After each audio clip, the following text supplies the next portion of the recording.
Hello, everyone. Welcome to episode 3 of Stump the DPE. I'm Jim Pittman, your host, and I'm here with Carl Hancock.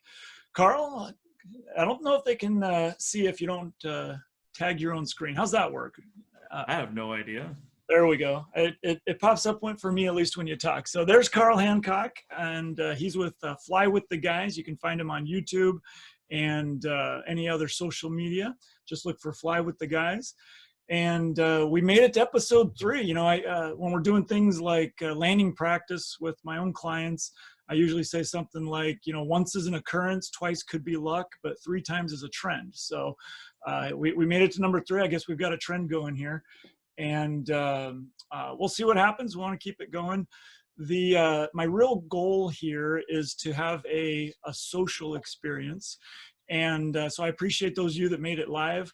Right now we're practicing physical distancing, and I'm not a big fan of the term social distancing because I think because of technology and even something as simple as a phone call, we can be more social than we usually have time to do.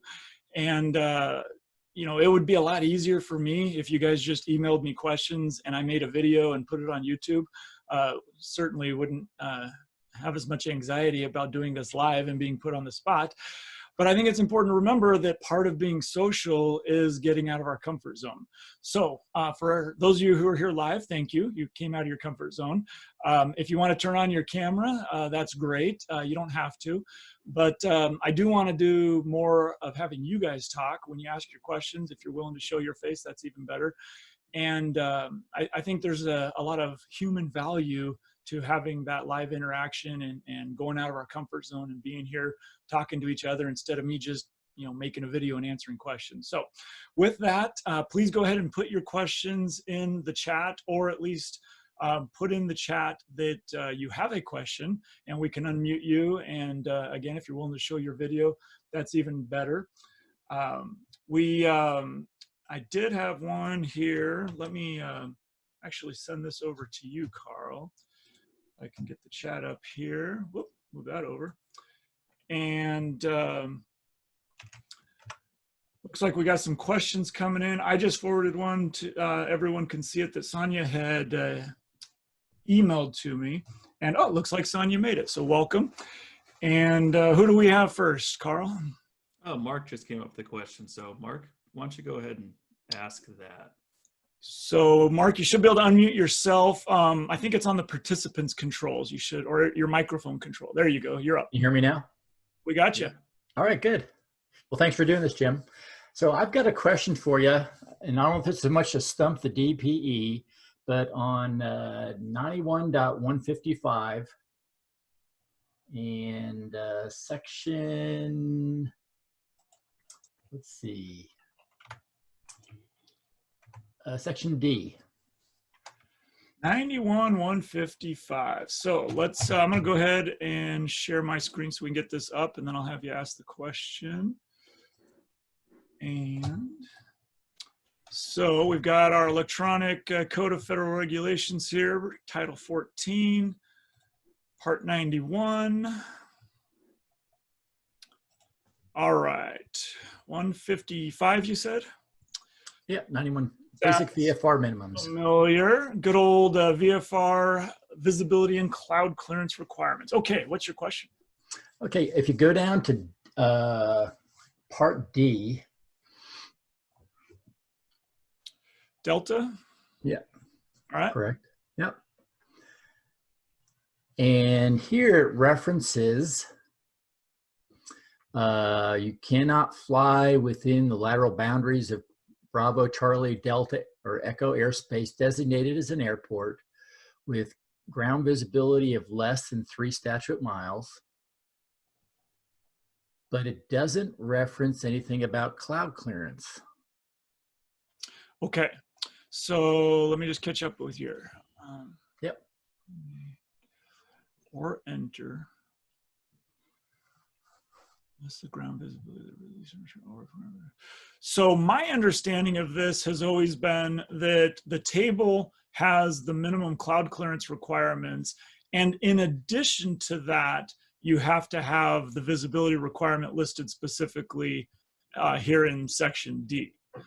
So in other words, someone, if someone was able to stay the required distance from the clouds, but the ground visibility being reported by the tower, the ASOS, the AWOS, whatever's reporting it, is less than 3 miles, it doesn't matter how far you are from the clouds. That trumps the cloud clearance.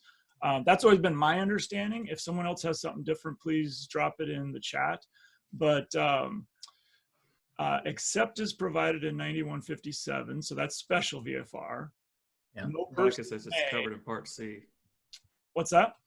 Veronica says it's covered in Part C. So right here, no person may operate an aircraft beneath the ceiling under VFR within the lateral boundaries when the ceiling is less than 1,000. So that's, yeah, that's not necessarily, I mean, obviously a ceiling is going to be your distance from the clouds, but that's referring to the lowest layer of broken or overcast. So again, whether it's a human in the tower doing a METAR or ASOS or AWOS, the lowest layer of broken or overcast is going to be the ceiling. So that's basically the definition of VFR for the airport. And then this telling you can't take off or land unless you've got at least 3 statute miles of visibility. If that ground visibility is not reported, then you go to what's called flight visibility. And for the person considered to be within airspace directly below that area.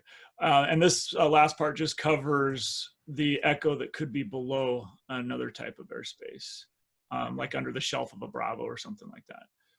So the three statute miles is covered in A, Part A. So why did they have to put it there as well? Yeah. Educated guess, because of the difference between flight visibility and they wanted to specifically cover ground visibility. So let's see if we can find a reference for that. Because here it's ground visibility. That's the difference. Yeah. That's what I've understood, but I wanted to hear if you had a different interpretation. Nope, not something that is a regular topic of discussion. So that's for sure.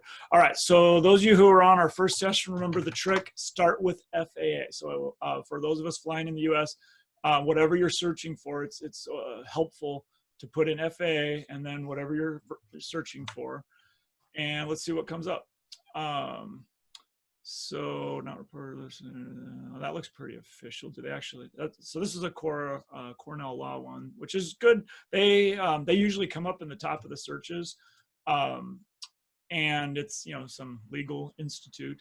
They're usually good at finding where the actual regs are. So flight visibility. I don't know that they give a definition. That's just referencing 155. Which viz is which? I don't know who those guys are. Here we go. Here's something from the AIM.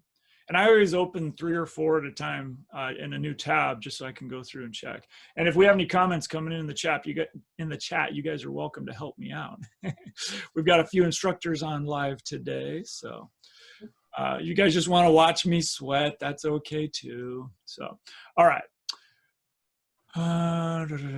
Definitions. So, I don't know where this is coming from, but flight visibility, the average forward horizontal distance from the cockpit of an aircraft in flight at which prominent unlighted objects may be seen and identified by day, and prominent lighted objects may be identified at night. Okay, well, we're not carrying around a device in the cockpit to actually measure that distance, so I guess it's subjective. And then the ground is reported by United States National Weather Accredited Observer. Well, that sounds good. Let's see if we can find it in an official source like the AIM. Is this doing visibility? There we go. All right, here we go. This is probably exactly what we just found at this unofficial source. So I'm going to close that one. I'm going to close that one. So we are in the Aeronautical Information Manual. Where does it say the section? I guess up here, 4-3-14. There we go.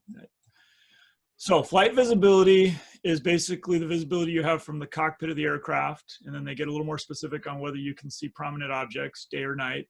And then ground visibility is the horizontal distance at the surface, which makes sense.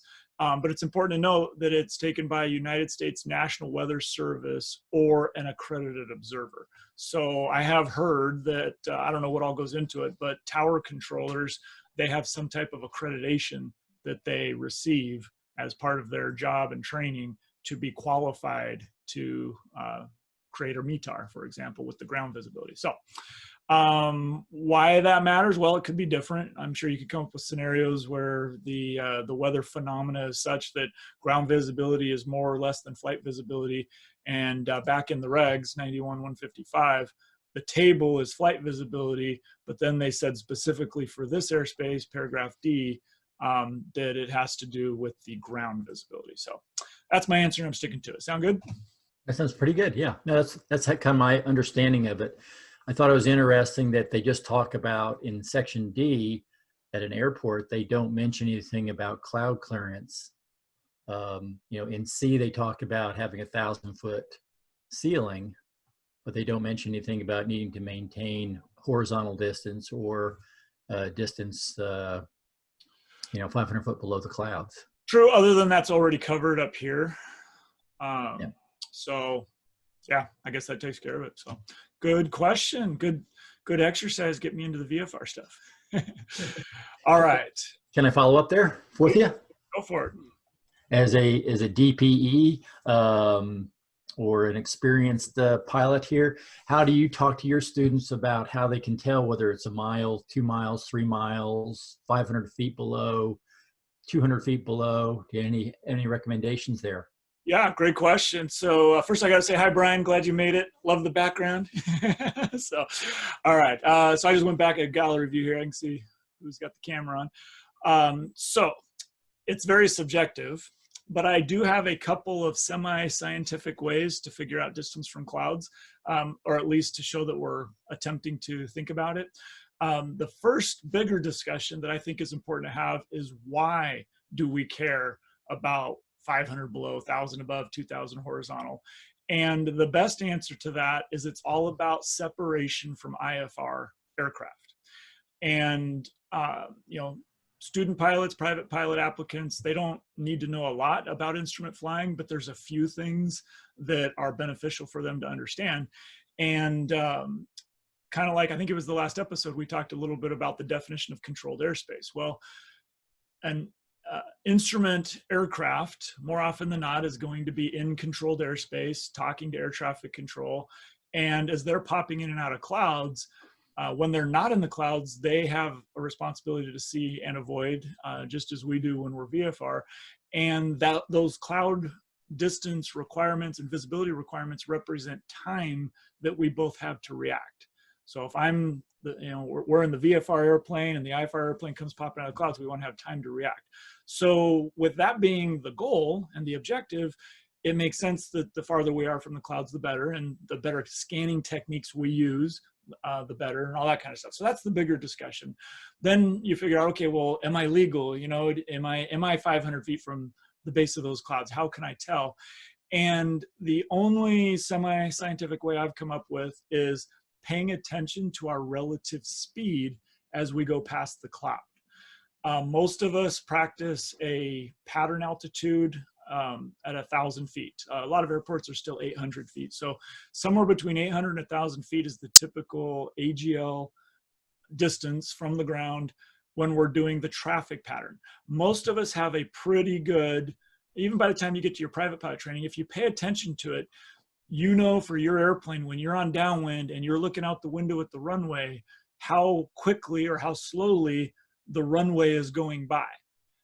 How far away is it? About 1,000 feet. If you're looking at an angle, maybe it's 12 or 1,500 feet, depending how tight your pattern is, right? But pay attention to the runway, the hangars on the ground, how quickly those things are going by. Now go fly next to a cloud. If it's going by at the same speed, guess what? That's how far you are from the cloud. If it's going by much slower, you're probably farther from the cloud. If it's going by much quicker, you're probably closer to the cloud. So that's the only way that I have to really judge distance from clouds. It's one of those rules that no one's ever going to care unless there's a problem. That doesn't mean it's not important. Doesn't mean you shouldn't be following the rules. We all need to do our best to adhere to all those rules. But if there's a problem, like a near midair that gets reported, or heaven forbid an actual midair, and all the attorneys get involved, is it really going to matter whether you were 500 feet from the cloud or 600 feet from the cloud? All that matters is there was a problem. and that's what you got to defend yourself from. So let's all be smart. Let's all be conservative. Let's stay farther away than we need to. That's my answer for that. Does that sound good? Yeah, it's very good. Yeah. Cool. We're in Kansas. We're fortunate. We have section lines everywhere with all the farms. And so that gives us a kind of a judgment of looking down and saying, okay, that's about a mile there. That's a half a mile. We kind of able to estimate there. But for folks in the mountains or the deserts where you don't have those lines, it might be a little bit more difficult. Yeah. I think the fact that you're even thinking about it, talking about it is better than a lot of pilots do. And you know, the safer we can be, the better. So. Okay, pretty good. Thank you. You're welcome. All right, Carl, what do we got next? No new questions just yet. So why don't you go ahead and answer the one that you posted to the group? So Sonia, are you willing to talk to us? I don't know. She doesn't look like she's got the video today, but let's see. She actually emailed this to me. Let me go back and find it. All right. If you want to chime in, Sonia, you're welcome to say hi, but you don't have to. Oh, I think we got her. Hey, she made it. Cool. So can we hear you? She might not have. Give me a second here. I'm figuring out. We hear you. Can you hear me? Yeah. Sorry, I was in the car. I'm trying to. Hold on. We appreciate you joining us for our social gathering. Maybe we should call it a social experiment. There we go. Is the echo gone? Yeah, sounds pretty good. All right. So do you remember the question you emailed me? Yes, I do. I was actually discussing, so I got my private pilot license a few months ago, and then we're talking with a few people who are working on it right now. And all of us agreed that the first few times that we do a forward slip on final, it feels really uncomfortable just because we're hopefully taught that flying uncoordinated is a really bad thing, especially when we're in the pattern at low altitude. So we're trying to tease out how it's okay to be uncoordinated in some situations, like a forward slip, and not in others, for example, a turned base, or other scenarios where it might incite a stall and a spin. Mm-hmm. And I'm pretty sure I figured it out. I talked to some other people about it, but I wanted to leave it up to you and see how you present it and see if it makes sense, unless you want me to go over mine. No, that's good. So even though you emailed me in advance, I purposely tried not to prepare too much for this because I want to keep my questions kind of raw and authentic. But I did find my little airplane, so I got my Cessna here, and and thank you for the question. So there's a few different aspects to it. As far as why is it okay to slip on final, but it's not okay to skid on final, or any time for that matter. Why is slipping better than skidding? And the quick answer is that if the airplane were to stall in a slip, the wings are going to go towards level.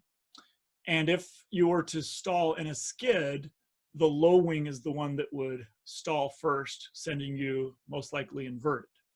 So that's the quick answer, but there's a lot more to it. There's a great risk management discussion to have, obviously aerodynamics. The pieces of the puzzle that come to mind, someone needs to understand what is a stall, understanding critical angle of attack, basic airflow, fluid dynamics, all that kind of stuff about what makes a wing fly, what makes a wing stall. That's a big part of this. Definition, slip and skid. I do know, in fact, let me go ahead and share my screen. The Airplane Flying Handbook actually has some pretty decent stuff on this, but there is an error that people need to be aware of as well, which will be a good example of why, let's see. I guess, am I still sharing my screen? You're still seeing my screen, aren't you? So you guys seeing yourselves? There you go. Are you seeing my background there now, Carl? Yes, we are. Okay. So let's do this. I'm just going to open the Airplane Flying Handbook. Whoops, just once is fine. And this is a great reference. I am a fan of people having printed books if they like to take notes in the margins and highlight things, realizing that with a little bit of practice, you can do all that with an iPad nowadays. So whether you have the PDF or a paper book, it is good to search and highlight. So one of the things I love about the PDFs, of course, is we can just go Control F on a Windows machine, and I'm going to type in skid. And we've got 48 references. Here we go. So right here, so I'm in chapter 3 of the Airplane Flying Handbook. And the error, anyone want to unmute themselves and say what's wrong with this picture? As much as we love finding official references from the FAA, we need to realize that these documents are created by humans, and humans are not perfect. So this is I think what happened is the old book showed the standard turn coordinator and the ball and the relationship with what's happening. If you can't tell looking on the video, this is showing the back of the pilot's seat, and we've got a pilot with a ponytail. And I should probably not assume that it's a female, but this particular pilot has a nice ponytail. And you can see which way the pilot's hair is going, either to the left or down towards the bottom floor of the airplane or to the right. And, excuse me. And then you can see by the turn coordinator that all these represent a turn to the right. And then you can see the ball. Hopefully you guys have noticed the error, and that is the representation on the electronic flight display or our primary flight display shows the ball wrong. Okay, in fact, I think there's a way to annotate. Let me grab my little marker here, and we're going to cross these two out because the FAA got it wrong. Okay, so ignore those top pictures. Let's just focus on the ball down here in the turn coordinator, which is correct. Coordinated flight, of course, is when, whether we're in a turn, straight or level, doesn't matter. If we're using proper aileron and rudder inputs together, the ball is centered in the airplane. Even though we're banked, it feels like down is down towards the bottom of the airplane, and that's coordinated flight.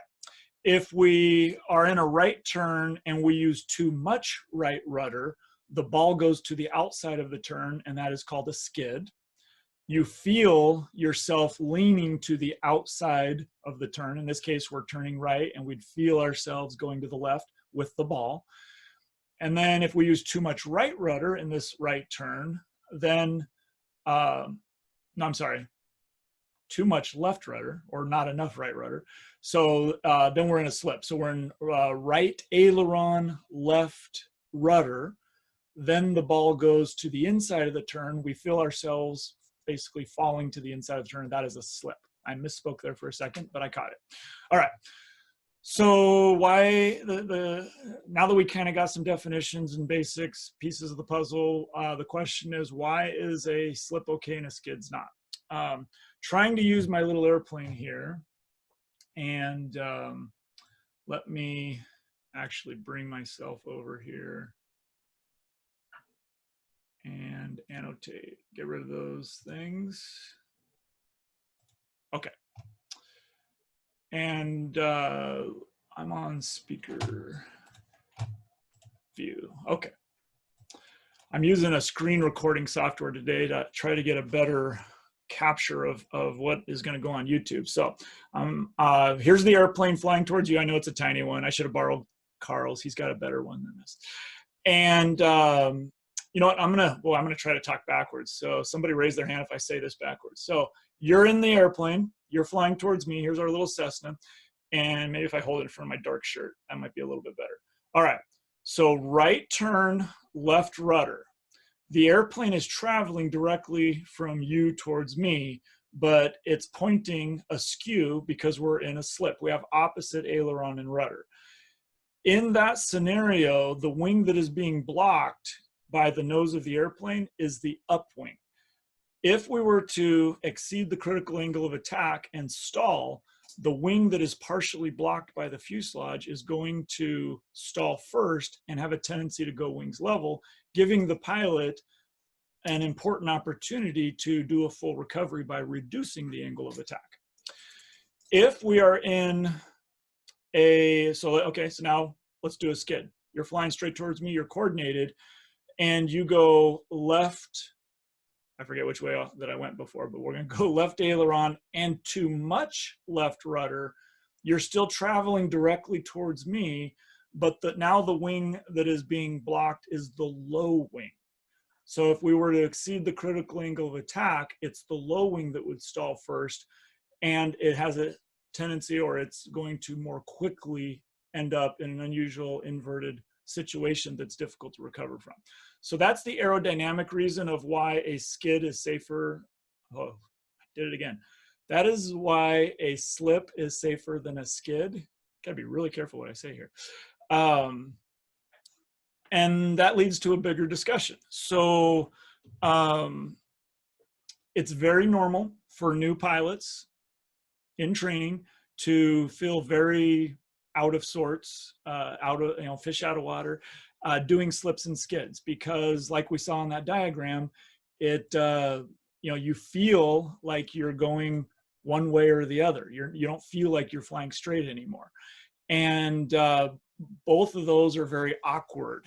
It is something that you want to get comfortable with up at a safe altitude, especially slips, because a slip is a great tool in our toolbox when it's time to lose altitude without gaining airspeed. Has the same effect as flaps. So scenarios like a flap failure becomes really important. Even if you still have flaps, some airplanes have restrictions on slipping with flaps, but most airplanes, you can slip with flaps and really come down. So simulating an engine failure where you've got to put this airplane in a football field kind of scenario or a parking lot, you've got a confined space to come down over some obstacles. Being good at a slip is a survival skill, certainly. Even in normal operations, crosswind landings, every time we do a crosswind landing, that's a slip. So definitely want to get comfortable disconnecting what your hand's doing on the yoke and what your feet are doing with the rudders. Every one of these questions, I mean, I could do a full ground lesson. I'm trying to, fully answer the question without, spending too much of the session just on one. But I don't know, Sonia, does that answer it for you as far as, Yes. Was that the conclusion that you guys came up with at your flight school? Yes. All right. Yeah, actually, just a funny side comment. We discussed it and everybody kind of forgot about it, and I had a dream about it about a week ago, and then I resumed the conversation with everybody, and we closed the loop from there. So we did not actually have a discussion with any of our instructors, anybody. Very good. Something else that comes to mind, as long as we've got the airplane flying handbook up here, there is a good discussion in here about the cross-controlled situation. So the example of this, let me just, should be able to just search. Cross-controlled. Nope. How did they do it? Did I spell that wrong? Pretty sure that's what they call it in here.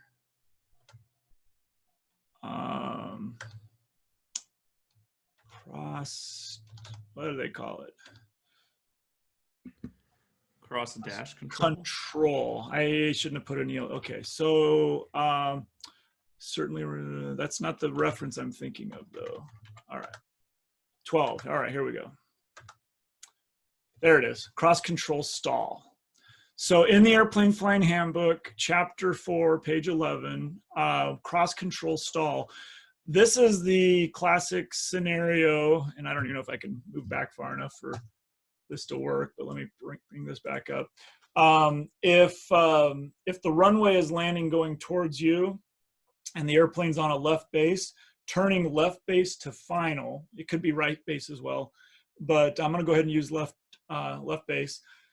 The classic scenario that gets people in trouble every year, this kills pilots every year, and that is, especially if there's a tailwind on base and the pilot is starting to overshoot final, pretend final's right here in the middle of my, like the buttons on my shirt. The pilot sees themselves overshooting final. and they don't want to overbank, which normally that's good advice. You don't want to be doing steep turns, in the pattern.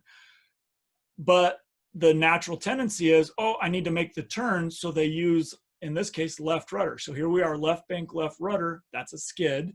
The ball would go to the outside of the turn. You would feel yourself go to the outside of the turn. The plane is now skidding, and there's something else that happens. When they do that bottom rudder, the nose slices down. So the natural tendency, if the pilot's not being careful, is to pull back on the elevator. So now we were already slow because we're in the pattern. We're overshooting. We've got bank. We've got too much left rudder or bottom rudder, because this can happen again, left or right. The nose slices down. You pull into it. And when that wing stalls, the left one in this example, the low one stalls first, and you end up like this on final, and it's irrecoverable and non-survivable. So that's the thing to watch for. So what is the best thing to do? Well, like we see here, they actually talk about it. I believe, yeah, right here. The safest action for an overshoot is to perform a go-around, okay? As an examiner, when I present this scenario on a private or commercial check ride, that is the answer I'm hoping to hear first. I'm not a big fan of the next sentence, and let me tell you why before I read it. I think we need to be careful as instructors what we emphasize. And I've heard of other instructors, or I've had clients who had an instructor in their primary training that were just absolute hard-nosed, thou shalt not use more than 30 degrees of bank in the pattern. Normally that's good advice, okay, don't get me wrong, but I think we need to be careful what we emphasize. So what the FAA says here is, at the relatively low altitude of a base approach, a pilot should be reluctant to use angles of bank beyond 30 degrees to correct back to runway centerline. I absolutely agree with that. When instructors take it too far, or when pilots focus too much on that bank, that's actually part of what can be a contributing factor in the scenario we just talked about. As they're overshooting base, they're saying, I'm not allowed to go more than 30 degrees of bank. I better just hold it right here. Oh, I got to use rudder. That's the problem. So number one, go around. That's usually going to be the best thing. There's very few scenarios, usually something like a mountain airport backcountry strip with a mountain at the other end of the runway. I mean, it's got to be a pretty extreme scenario to not have the go around be the most or the best choice. So what I emphasize and what I teach my students is airspeed and coordination. Because the planes that I'm flying usually don't have an angle of attack indicator, the airspeed is the best indication that we have that the wing is still flying, okay? If you have an angle of attack indicator, that's even better. But airspeed and coordination are the things, whether it's overshooting final or wake turbulence encounter or aggressive maneuvering because, oh, where did that helicopter come from? We've got a near midair situation. Whatever's happening when you're that low to the ground in the traffic pattern is the example here. Airspeed and coordination, that's the focus. Carl, during your private training, how many times turning base to final was I pounding that into your head? Airspeed and coordination. Every single time, even on takeoffs, it was coordination. Also, Jim, you're using your zoom on your screen that you're sharing, so everything is reversed, including your background. You need to, when you're talking, you need to switch back to yourself. Gotcha. Yeah. Well, let's see. So because I'm sharing my desktop, you guys are seeing when I pull that over, right? Yes. So everything I said about left and right may be reversed. Sorry about that. Does my background, it is reversed, isn't it? Yep. You guys see? Okay. All right. So I just need to keep this over on my other monitor. Yeah, that just makes a challenge. I guess I'm probably not going to be able to use my own screen capture software. Let me go ahead and stop sharing. So if I do that, now you guys see my background normal, correct? All right. Yes, so much better. Okay. Was that painful for you? All right. Well, hey, this is episode 3. We're starting to figure out the technology finally. This is good practice. All right. Sonia, is that sufficient for you? Give me a thumbs up or down. All right. Oh, 2 thumbs up. I feel so special. All right, Carl, what do we got next? Let's see. The nice man has a question. Rars. Come on, you can say it by now. You don't even have to roll your R. I already accidentally called him Veronica because I just glanced at his last name. Vernica, probably something like that. All right. Go ahead and unmute. You're up, Rars. Hey, Jim. Well, let me start by thanking you for doing this. I think this is great. This is very helpful for me, and I appreciate what you're doing. You're very welcome. I'm gonna have a question. I'm gonna try to stump you. So Okay, let's do it. it's a scenario-based question. You are a private pilot. I'm your friend, and I walk to you and say, "Hey, Jim, can you take me to Phoenix? I have some business to take care of there. I'll pay you half of the cost that you're gonna incur, airplane, whatever, rental." Is this legal? Well, you're sharing the cost. You got the pro rata thing going on. We did get an advisory. There's an updated advisory circular, and I did glance at it, but there must be a nuance in there that you're thinking about. So I surrender. I'm stumped because you obviously pulled something out of that updated advisory circular. So why don't you go ahead and share with us? Tell us what's new, because the rule for many years has been that a private pilot may share the cost, the pro rata share, and that would be legal. So Yeah, so that part is legal. I think what the new AC is clarifying is the purpose. So because you had no reason of going to Phoenix in the first place, now you are just going there because I want you to go there. That's not legal anymore. Gotcha. That's my understanding. That makes sense. And I think that was always the intent. So the FAA is just clarifying that so that there's no question. So let me, do you have the AC number handy? I'm just searching my email. I know Yes, it's on my to-do list. What do you got? AC 61-142. 61. All right. Let me share this. Get back here. So many buttons. There's more buttons here than a G1000. All right, and here we go. So I just did a Google search. This one I didn't bother typing in FAA because ACs usually come up pretty easy, but I definitely pay attention before I click on the link to make sure that it's an FAA domain name. And so anyone can do the same thing. Just do a search for AC 61-142.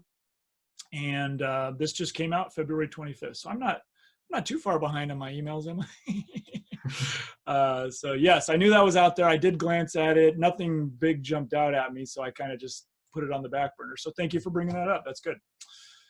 Appreciate it. All right. What else we got, Carl? Let's see here. Brian just asked something about charitable organizations. So, Brian, do you have a microphone? Do you want to ask him? Love to hear it. There we go. Oh, no, you're unmuted, but we're not hearing you. So if you can, just check your window, or on Zoom under microphone, you can choose which. There we go. Okay, hi. Okay, yes. So that question kind of, well, again, thank you for doing this. This is pretty cool. It's like free flight instruction here. Is that your new Mooney? Do I get to help do the checkout in that? Oh yeah, right. No, I wish. Maybe if the prices start to come down a little bit more, or a lot more. Right. It's good to have. No, but did I say Mooney? That's a Bonanza. It's a Bonanza, I think. Yeah, yeah. There's some backgrounds that they put out. I kind of stole those. Nice. Yeah. All right. So the question was, as a private pilot, I'm sure you've heard of Flights for Life. It's like an organization where you can fly, you fly blood from one location to another. So there's not even necessarily anybody flying with you. And I know there's some kind of a 501c3 organization and all that. And so my question is, if let's say I started a fundraising campaign or something and raise money to fly something like that, would that be legal as a private pilot? So since it's a legal question, let me clear this. I should probably give some kind of lawyer disclaimer, like I'm not an attorney, right? So my flight instructor answer is that charitable organizations, I don't know if it's technically an exemption, but that is covered in the regs. So let's just do our good old FAA. I'm just going to do flights for charity. They might use the word charitable organization, but there's one on FAA safety, comes right up in the top. AOPA does have some good stuff. Looks like they're referencing. I'm gonna go ahead and pull that up. So AOPA is not the FAA, but they usually do a good job about documenting their sources. So if I don't see anything right on an FAA website link, AOPA is another good go-to. So that's that one. FAA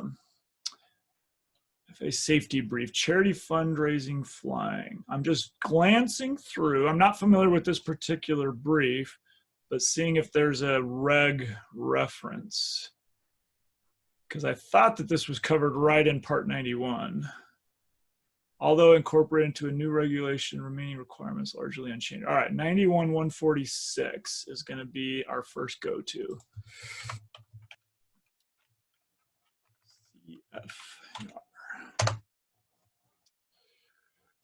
Back to our friend Title 14.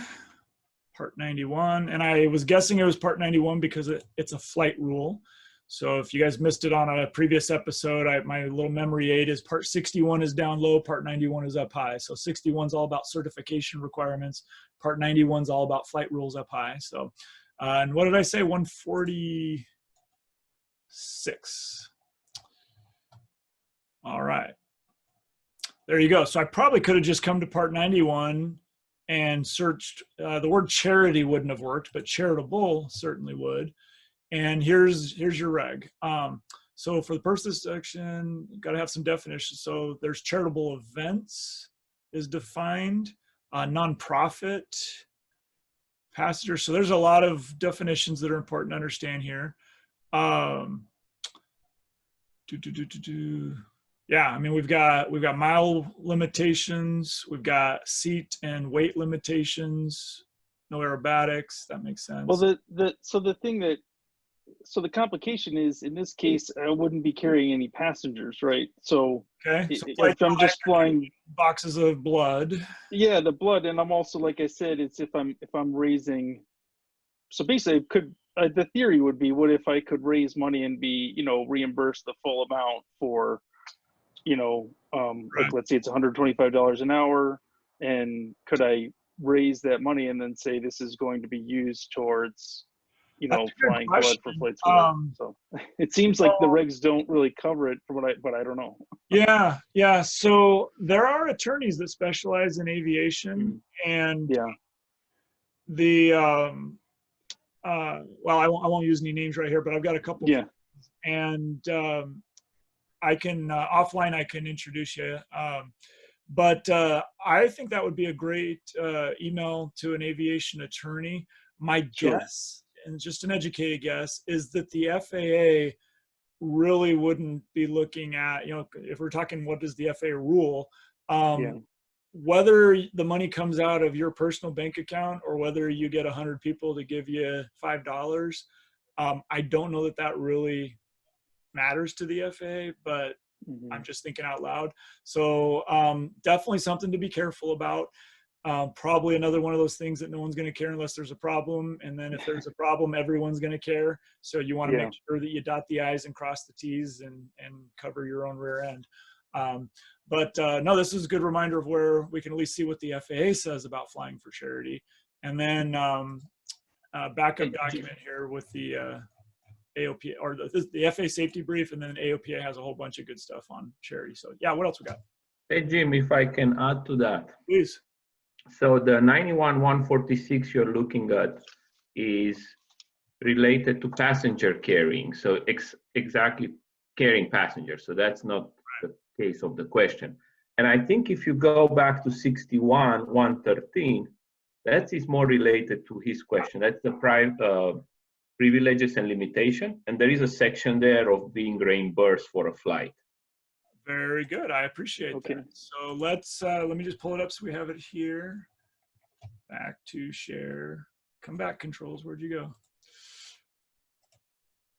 All right. And so let's just go up here. So 61, whoop, title 14. All right, Rars, it was 61 what? 113. All right. I'm all for making this a team effort. So this is, we actually, we looked at this the other day. This is the one I was having a hard time finding, even though it was right in front of my face. Episode 1. So private pilot limitations. And what's the key word about reimburse? What? Reimbursement. You can look for reimbursement or compensation. Yeah. So private pilot may be reimbursed for aircraft operating expenses that are directly related to search and location operations, provided the, okay, that's just search and location. What else? I guess we'll just search for hello. All right. So that's the only place the word reimburse comes up in 6113. Oh, right above it. A private pilot may act as pilot in command of a charitable, nonprofit, or community event flight described in 91-146 if the sponsor and pilot comply with requirements of 91-146. So, but again, that has to do with carrying passengers. Yeah. Directly. So this is interesting. This is specifically search and location. Wouldn't that then change over to cargo? Where are you looking? Well, I'm just asking in general to try to help the search go a little bit better, because at that point it's considered a charitable cargo flight. Is that a word that the FAA uses? Definition. Yeah. International Air Service. That's not us. Second in command. Yeah, not in this part of Part 61 anyway. So, yeah, I think that would be worth a question to an aviation attorney. Yeah. Brian, but I like your thinking. I think that would be a pretty worthy cause for sure. So, let us know what you find. Yeah, I'll dig a little deeper on the lawyer side. I have somebody in mind. All right, very good. All right, any new questions come in? Yes, we've got one from Mark that he'd like to ask you. Take it away, Mark.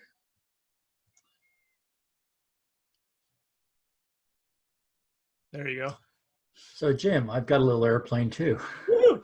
Oh, yours It's must be the same color as your background because it's fading into your palm trees. Or there you go. Use your shirt. So, all right. Yeah. So Jim, would you care to discuss you're taking off with a headwind and then you encounter a wind that's shearing to a tailwind? Okay. And all that. I would love to discuss that. So is the question, what would you do? What are the risks? I'm looking for a better discussion from a CFI to a student to talk about the risks and, you know, what could potentially happen when you encounter that shear. Okay. So a discussion that I would have before that discussion is the fact that when we have steady wind, it doesn't matter if it's a 5-knot wind or 10, 20, 30, 40, jet stream, 150 knots. If it's a steady wind, especially in stable air, meaning that there's no or little vertical moment, the airplane does not know that there's wind. Once we're flying, we're away from the ground.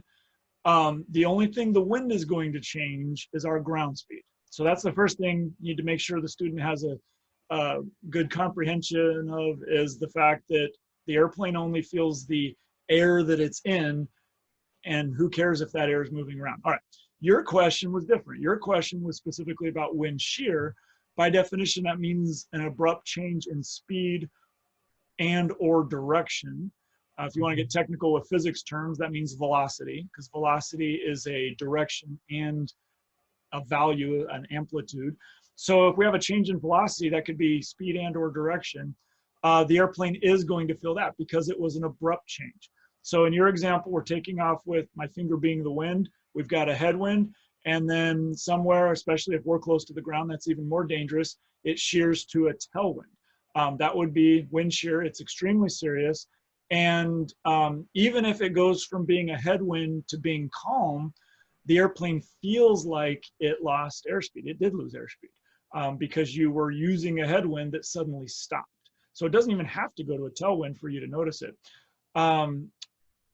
In real life, what's going to happen? You're going to get a terrible sinking feeling, especially if you're already close to the ground, because not only are you probably going to feel yourself descending, but you're going to see it out the window.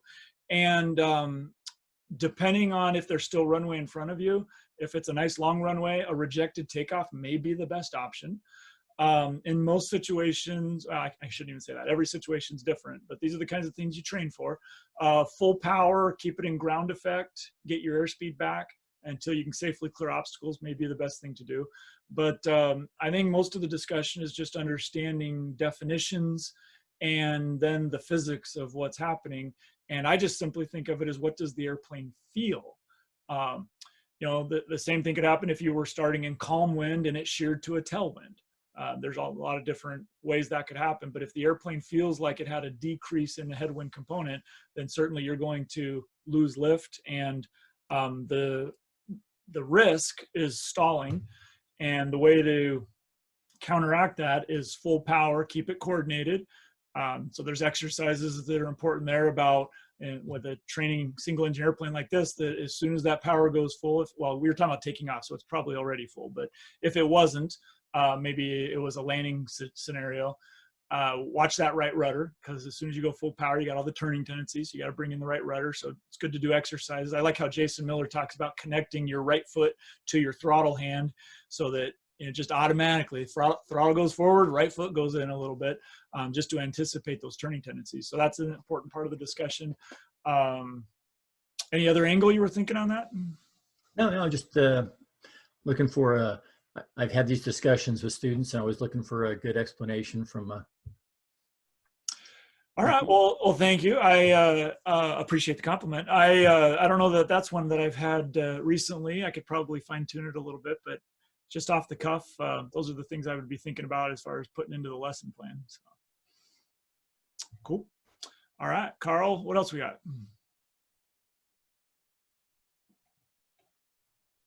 We are getting close to our 1 hour mark, so if we're winding down, that's okay. Not that we have to keep it to an hour. You know, any of us have anywhere to go today? So, but any more questions? I'm not hearing you. You're not muted. I was muted. There you on your microphone. Yes. There you go. Yes. So Joe's got some questions for you if you'd like to ask. All right, Joe, bring it Joe, up. if you'd like to ask. Do we get to see your smiling face today, Joe? I don't have a camera yet. I ordered one. Which one did you order? Do you remember? I couldn't even find one. They're all sold out. Amazon's backed up for a month and a half, and all the stores are sold out. So I got some real cheap one coming in. Hopefully it'll be good enough, and because I can't hide this beauty forever, you know. That's okay. Well, we're happy to have you on live. Go ahead with your first question. Okay. Well, I have two questions. One, I need to share a screenshot, but the other, I'll just ask the question first. Is okay.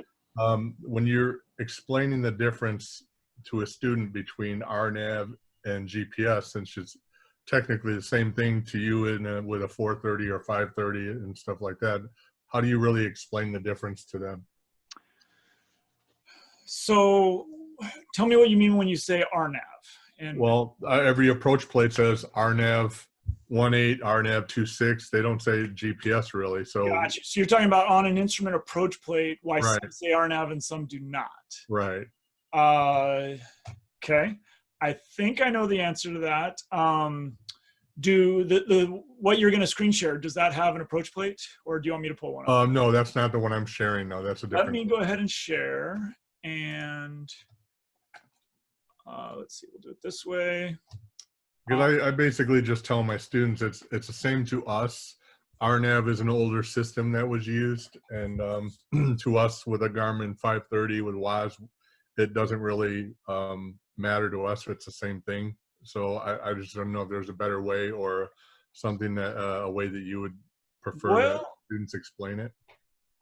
So those of you who watched my first episode know that we had a little technical difficulty with the iPad. Apparently what I learned, for any of you that are starting to use Zoom, I don't know if it was just an anomaly or what, but don't try to install the Zoom plugin while you're live in a Zoom, because that's what I tried to do. This particular computer, it didn't have the plugin that's required to run the iPad functionality, and I tried to install it while we were live, and it locked up my whole system. Luckily, it still recorded.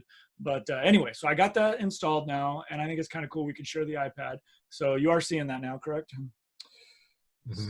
So we can just go into ForeFlight, and boy, if I'm remembering right, we actually had one not too long ago. I was up in Sedona. And so here's an example of an approach plate that does not say RNAV. It's just the GPS runway 3. We're going to try to get through this together, Joe. I know you're an experienced instructor as well. I want to find an official reference if we can quickly, because I've never looked this up, but my assumption, and no one's ever really asked me either. So you are stumping me, which is good. It's fun. This is an approach that was made from scratch for GPS. Well, let's back up a little bit. Definition. So RNAV, RNAV, is an abbreviation for, or an acronym for area navigation. Area navigation is any type of navigation that allows the pilot to navigate from one point to another, any point to any other point, like longitude, latitude, to anywhere else, or one fix to another fix, or one airport to another airport. Anything that lets you go like that is called area navigation, or known as RNAV. Whoop, hold my iPad straight here. And GPS is certainly the most common type of RNAV, at least in, I was going to say general aviation, but even in the airlines now, we all use GPS. And there's other systems, older systems, people may hear about it, something called LORAN. I think it's still at least a backup system for boats, ships out in the ocean. I don't know. I'm not a ship captain, but the airplanes that I fly for my airline, we have an inertial navigation system that basically you tell it where you are every time before you leave the gate, and then it keeps track of where you are based on the airplane's movement. And also uses VOR and DME, like real DME, that sends out a signal to the VORTAC, and then it comes back. And so that's the area navigation system that they had before GPS. Nowadays we use GPS, and then the other area navigation is the backup. If I think I told the story on one of these episodes about GPS jamming we experienced when I was flying for the airline over near El Paso, the White Sands missile base. A lot of GPS jamming happens there. So we just divert back to the older system, and it still works. Though GPS is much more accurate when it's working. All right, so there's definitions. So let's go look at really any other approach like this one. And this is what Joe's talking about. There's my home airport. You can actually see where I live in relation to my airport. It says RNAV, and then GPS is in parentheses, runway 7 right.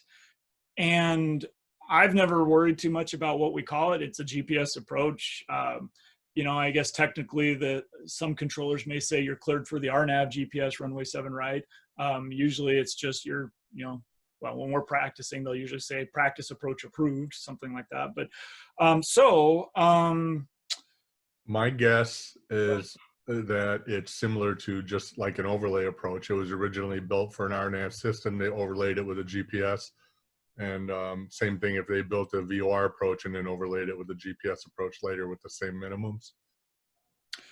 I think that's what it has to do with. Does anyone else have an idea of a reference? We can do a quick search together here. Let's, what do you think? Instrument flying handbook or procedures? Where would you go first? Probably procedures, right? Probably. All right, let me get that going, and then we can. Yeah, we won't waste too much time on this, but let's see if we get lucky. Let's see, share that. It's not wasting time if you got stumped.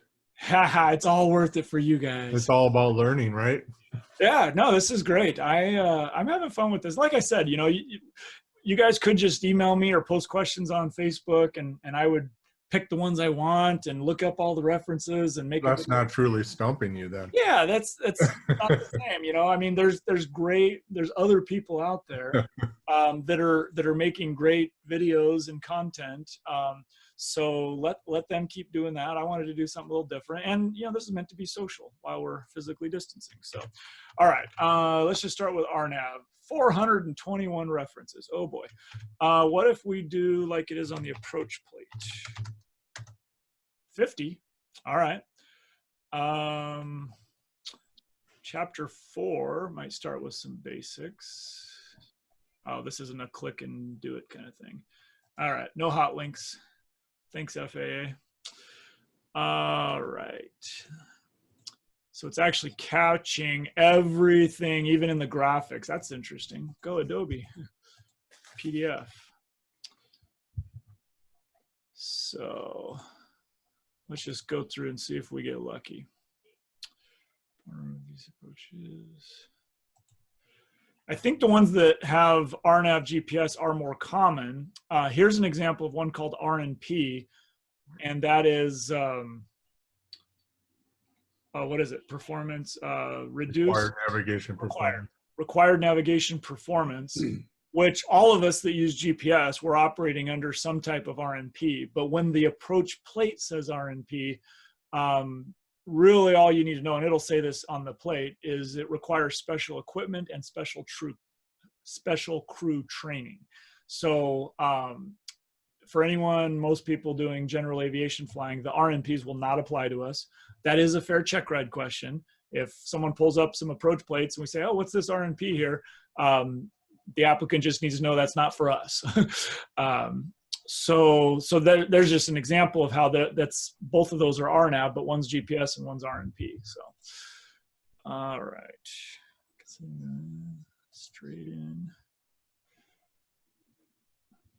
Here's a tangent for you. One of my little gold nuggets that people get confused. This is an unrelated topic, but I just saw straight in procedures. A lot of pilots are confused about what is a straight in approach versus a straight in landing. And one of my little teaching techniques is the easy way to understand it and remember it is to think what it's not, or to think of the opposite. And for those of you that aren't instrument pilots, you can just zone out right now or put this on the back burner for when you do your instrument training. But a straight in landing means you're not doing a circle to land. And a straight in approach means you're not doing a procedure turn.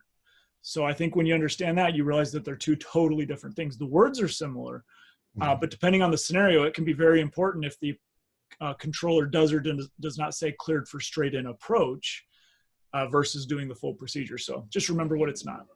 All right, moving on. So it looks like most of these references so far, they're just referring to charts with that title built around.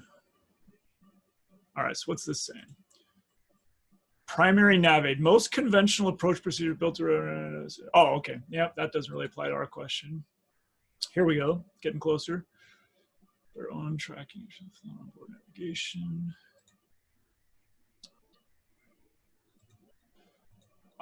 You know what might be even better?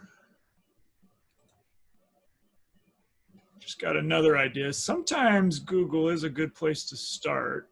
If we do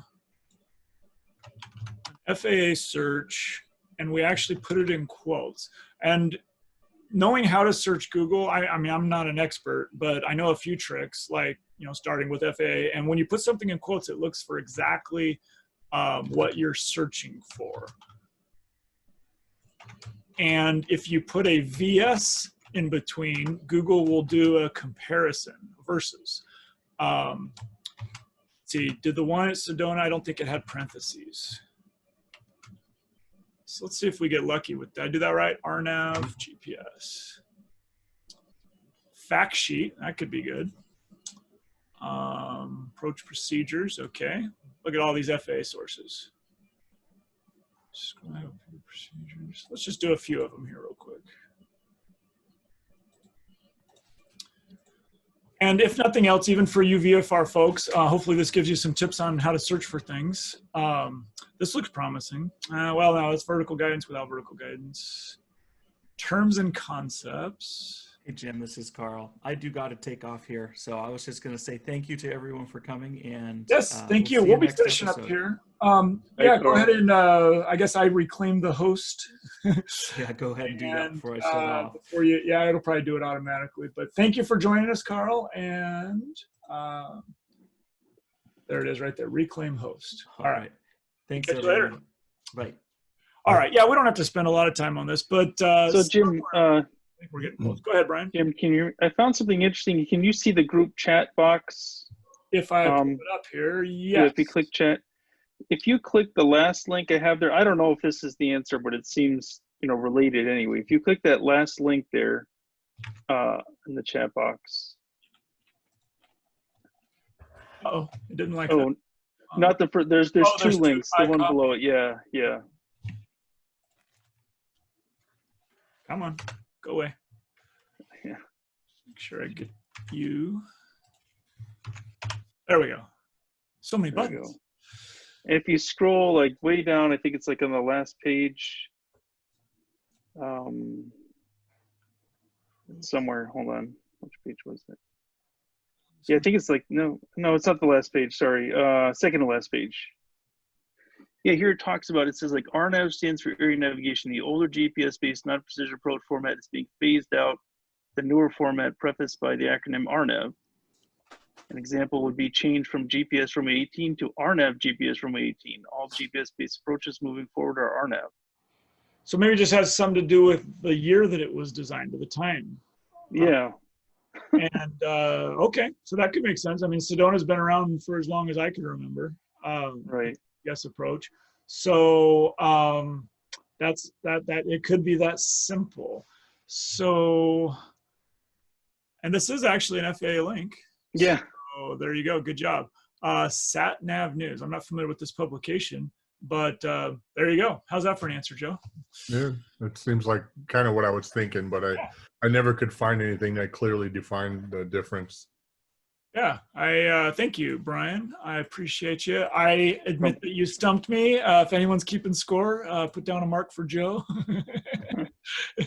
I think in the olden days when we had like NDB approaches, they made up GPS approaches to basically model that approach or be an alternative approach. And then when they started doing more WAS approaches, they all became RNAV GPS approaches. Yeah, that's actually a different example. For a while there would be an OR. So it would say GPS or NDB alpha or runway, whatever. And you could do it either with the NDB, like we had been doing for years, or you could do it with the new IFR certified GPS. And it was really the pilot's choice. That was an overlay approach. That's an overlay approach, exactly. So that is, I can't remember last time I saw one of those. They've definitely been phasing those out, and now we have these RNAV approaches. So, and so my answer is based on the example I used that I showed on ForeFlight there at Sedona, Arizona. The reason that one says GPS is because it was not an overlay approach. There was no NavAid, there was no NDB, there was no VOR, there was never anything else. They just designed it from scratch as a GPS approach. They named it that, and apparently they haven't had a reason to go back and call it an RNAV approach. But in the future, it sounds like what we just found, the next time there's an update, they're probably going to rename it to RNAV GPS. So cool. All right. Any final questions? Let's see. I think that was everything on the list. I think we're good on time. We'll go ahead and call it quits. Thank you again, everyone, for being here for the live session, getting social with us. For anyone who's watching this on the recording, we still haven't committed to a regular day and time, so just watch the website and the Facebook announcements. And I may pick up the frequency on these. I enjoy it. I think it's educational for me, at least. So if it provides value to you guys, that's a bonus. And onward and forward. So thank you much. You guys take care. All right. Thanks.